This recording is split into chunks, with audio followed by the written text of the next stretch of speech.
Hi, welcome to the Pursuit of Truth. So this is two things I'm going to talk about. One is to do with Russell Brand, and one is to do with an Amazon Prime film I saw called Woman Talking. Strangely, they sort of have an interconnect, and that's why I thought I'd do them together. Um, First, with Russell Brand. Obviously, I've already made a podcast, video, whatever these things are, about that subject. I'm surprised he's staying quiet. I thought on his YouTube channel he would, either defend or admit or say something. I guess because of the thing is, even though he likes to pull apart Bill Gates and all other people, when it comes to him, he's going to act like the people that he's been accusing of doing things. So I don't know. It's I guess the thing is, like, if he's actually innocent, but it'd be, the thing is, I suppose with the Russell Brand thing, there's two things um, that have come out of this from the Dispatches program, and some of the other people that have talked since that. Um, there's his behaviour, and then there's a criminal aspect, and whether there is a criminal aspect, because a lot of the Dispatches, because obviously I finished the whole of it. Um, it showed his behavior, the way he spoke of women in his comedy, and obviously he admitted himself to being what's the word, promiscuous. And they mentioned some figure like 1,000 women. I don't know where that figure's come from, if that's come from his book or whatever. And obviously we know that at the beginning I didn't know that he was a drug addict, and he went to clinics for drugs and alcohol, and a sex addict, and etc. So there's obviously a lot of things that were there in the early days that that he was fighting with, and so the problem is whether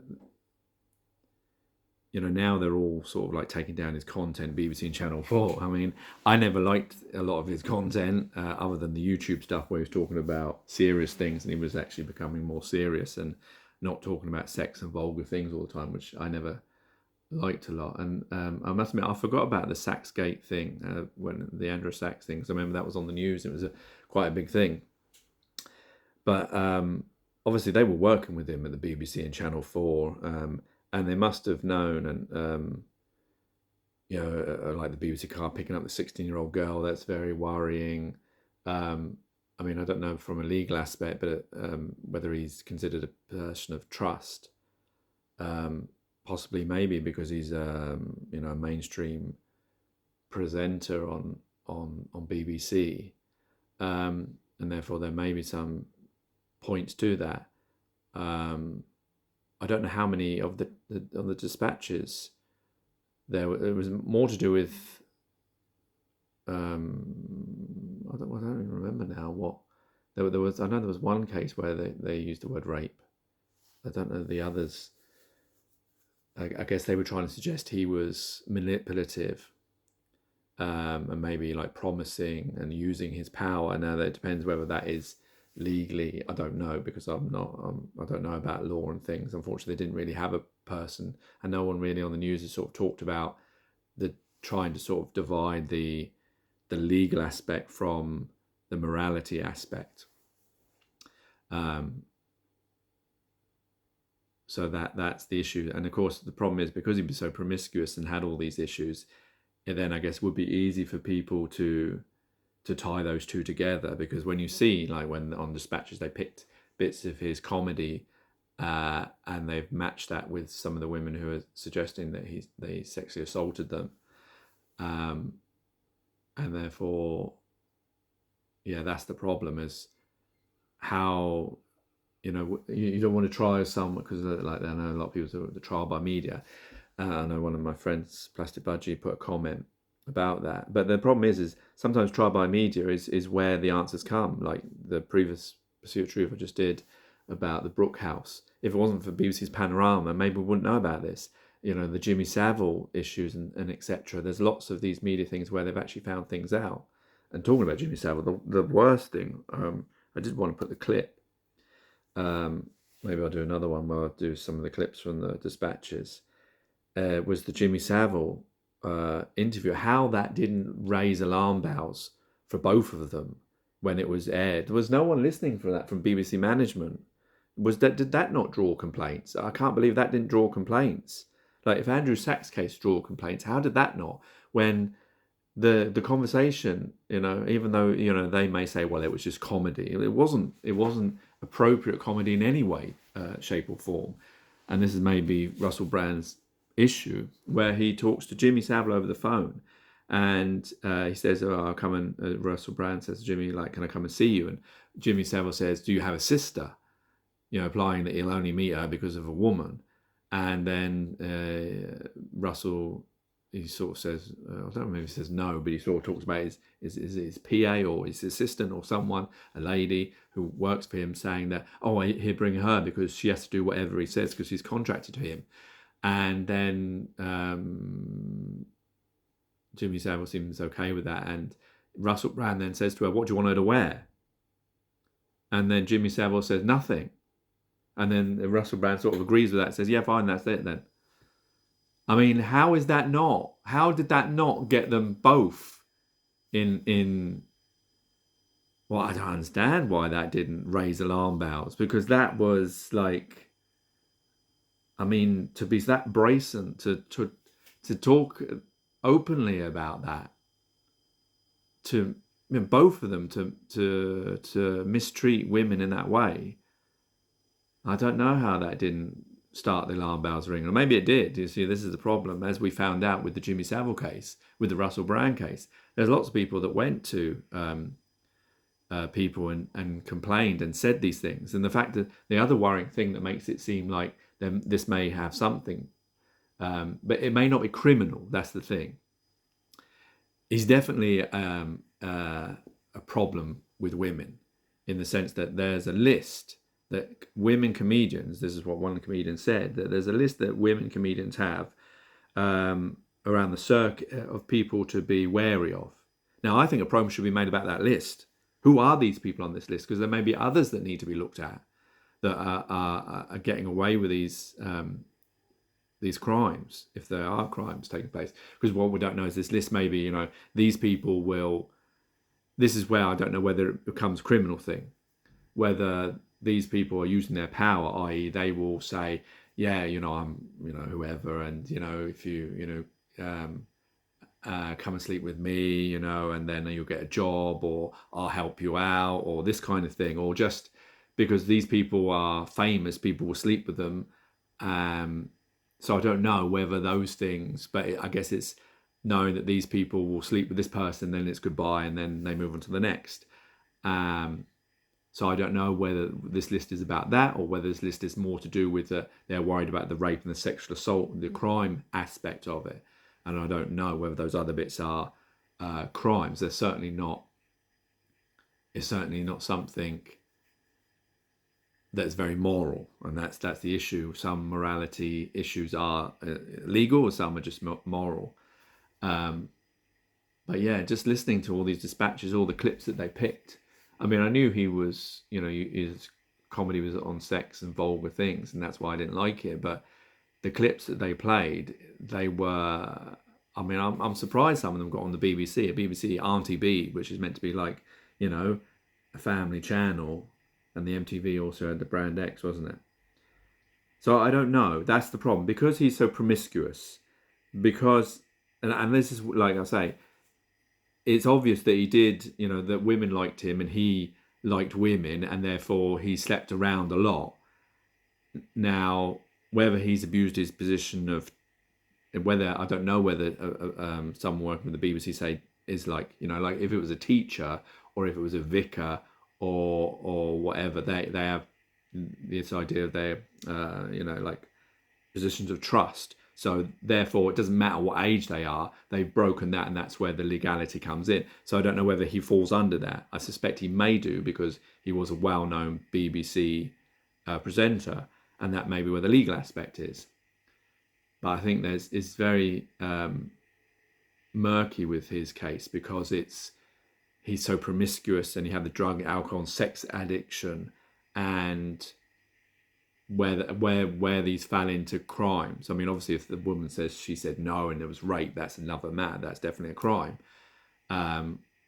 Whether it's to do with his position, breaking his position of trust and sleeping around, and maybe what he promised them, or what happened during those encounters that may verge into criminal. So anyway, that's enough of that.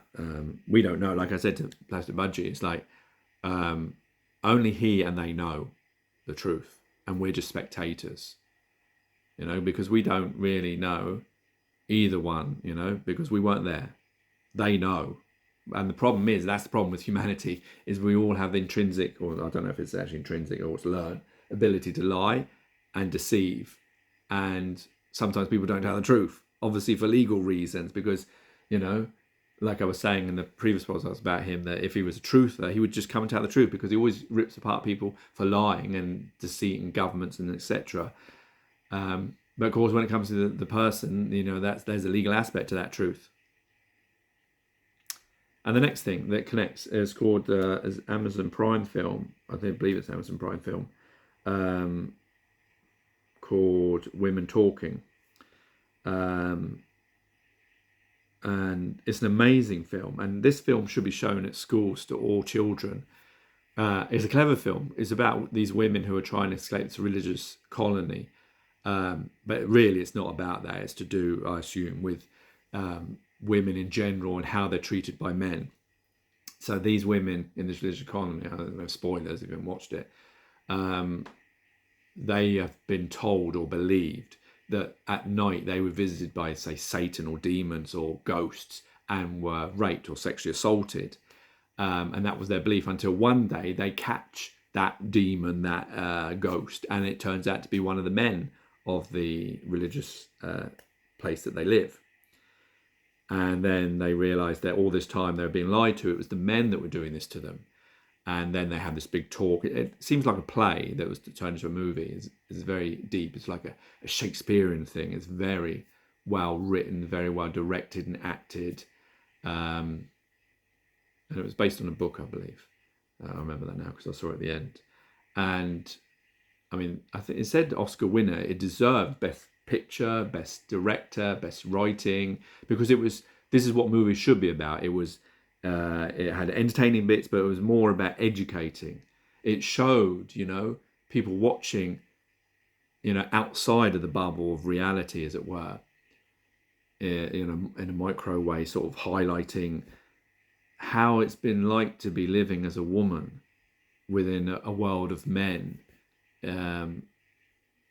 How they feel, how that they want to run away and they don't know what to do, and trying to come to terms with that. But they love these men, they love their sons, but they can't stay there because it's not safe for them. And just to feel that how it should be for our wives, our sisters, our daughters, women in general, how they have to. This was a film, it's a fiction, but this is reality. In everyday life, women have to put up with these things from men, which verge, so many different ways. I don't think there's any woman that probably hasn't walked this modern place and been somehow felt that feeling of like, why is this happening to me? I haven't done anything. Why are you saying this? Why are you doing that? Why are you touching me? Why are you doing all these different things? Why aren't you respecting me? It's okay to, obviously men love women, women love men, and people, men and women want to love each other, and whichever combination. But those aspects where it verges into that the women don't feel safe to be around or comfortable be around other men, like at night or nightclubs or etc., and get blamed for all the things that happen to them as if it's their fault. So this film, it sort of encompassed all those things, and I think this film, it should be shown at schools. I remember seeing, what was it, Colour Purple. There's certain films that are so educational and so important that it should be shown so that they understand the world that we're living in and how we need to change it, so they can talk about that and talk about how do we change this. Because yeah, it touched me in a lot of places. It was very like poignant and sad, and well worth the watch on Amazon Prime. You can always get a free, they always do the free 30-day trial. It's called Women Talking. And yeah, it was funny that it came at this Russell Brand case, sort of then, and it highlights that this is why it's important to listen to allegations, because these things happen to women all the time, and women get ignored all the time and told, "Ah, you're making it up," and "Why you didn't come before when it was happening? Why are you now going to the media?" And when people don't realise how difficult it is to complain, if you've tried to complain to the government or council, like I have with Alina's help letter, or other things, how difficult it is to get heard, and most of the times you don't get the justice or equality. They tell you, "No, we're right," and that's it, goodbye. And that's why a lot of people don't even bother, because even if they have tried, they know, like we know with the Jimmy case, or with Harvey Weinstein, with lots of other people, people have complained and nothing's been done about it. Because, well, most of the time the people who complain to are other men. And that there obviously is a very big issue with how, I've talked about in the previous one about humanity working together, but how men and women interact with each other. And this is a system problem, because we weren't born with this way of looking at each other, because we were born babies with nothing. So this has been taught, and we need to unteach this, or not teach this on further to our next generations. Take care, take it easy, God bless, and peace. Please subscribe. I don't know where it's going to be. Is it up here? And please watch these videos here. And please like and comment so I can see your views. Yeah, thanks.